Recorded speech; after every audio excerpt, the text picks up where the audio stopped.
Hey there. So it's been 6 months since Sandy and I changed over to the R5 Mark II from the original R5. And I've got to say, it wasn't what I was expecting. This R5 Mark II has been a real game changer in our bird photography.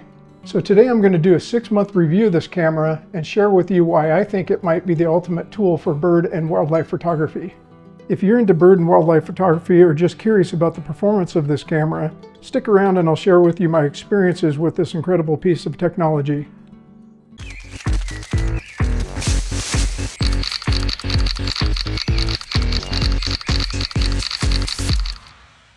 Let's start with what makes the R5 Mark II so special for bird and wildlife photography. First, the 45 megapixel stacked CMOS sensor. This thing is fast with about a 6.3 millisecond readout speed. This cuts rolling shutter distortion by roughly 40% compared to the original R5, which has a readout speed of 16.3 milliseconds. That means when you're tracking a bird in flight or other fast-moving subject, your images stay sharp and undistorted in electronic shutter mode. Speaking of speed, this camera shoots up to 30 frames per second with 14-bit lossless RAW.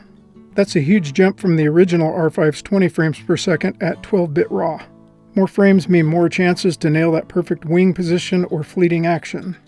Plus, the pre-capture function is a lifesaver. It buffers images for up to half a second before you fully press the shutter, so you never miss that split-second moment. The autofocus is where this camera really shines. The dual-pixel CMOS autofocus has over 1,053 autofocus zones that cover the entire image area. This camera also uses deep learning AI. It's called dual-pixel intelligent autofocus for next-level subject detection. It locks onto birds, animals, and even snakes, tracking their eyes, heads, and bodies even if they're hopping through the branches or in tall grass. You can customize the autofocus sensitivity to ignore obstacles and stick to erratic subjects, which is essential for capturing photos of things such as busy birds. And when you add in the improved image stabilization for handheld shooting, you'll get tack-sharp shots even with a long telephoto lens. Then there's the eye control autofocus feature.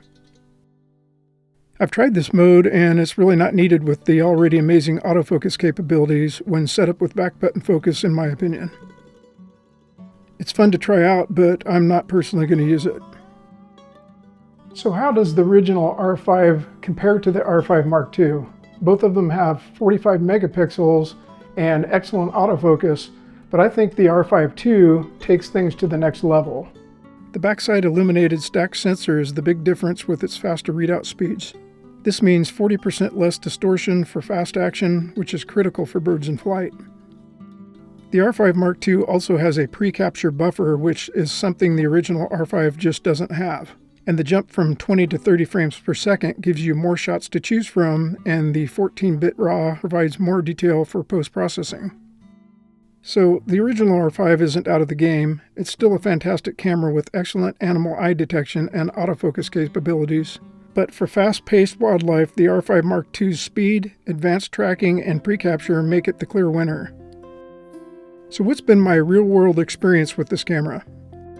During this 6 months, I've taken this camera through all different types of habitat and weather conditions, and it's handled all of those conditions with no problems. The camera feels great in the hand, just like the R5, and has a sturdy, good quality feel to it. The autofocus performs extremely well and is probably the best part of my experience with this camera. The 30 frames per second burst and pre-capture got me shots I'd have missed otherwise. The electronic viewfinder is blackout free, so I never lose sight of the subjects I'm photographing. The battery life holds up for full day shoots as long as I'm not shooting video or too much pre-capture. So another good change to this camera was the addition of the photo-video switch on the left-hand side of the camera. It only took about a day for me to get used to the new switch configuration. And for video, I love the 4K 120 for slow motion clips of wildlife. With 120 frames per second, you can get footage of wildlife, which you can slow down in post-processing for a nice, smooth, slow-motion look. I shoot raw video, so the addition of C-Log 2 for video was a very important feature for my color grading workflow. The R5 Mark II is pricier than the original R5, but for serious wildlife photographers, the upgrades are worth every penny. So there it is, guys, my 6-month review of the Canon R5 Mark II. I think the upgrades that they did to this camera have made it a game changer in wildlife and bird photography. The camera is faster, smarter, and more versatile. So let me know in the comments if you're currently using the Canon R5 Mark II or if you're thinking about upgrading. And if you enjoyed this video, please give it a like and consider subscribing. Also, please share this video with somebody you think might like it. Thanks for watching, and we'll catch you in the next one. See ya.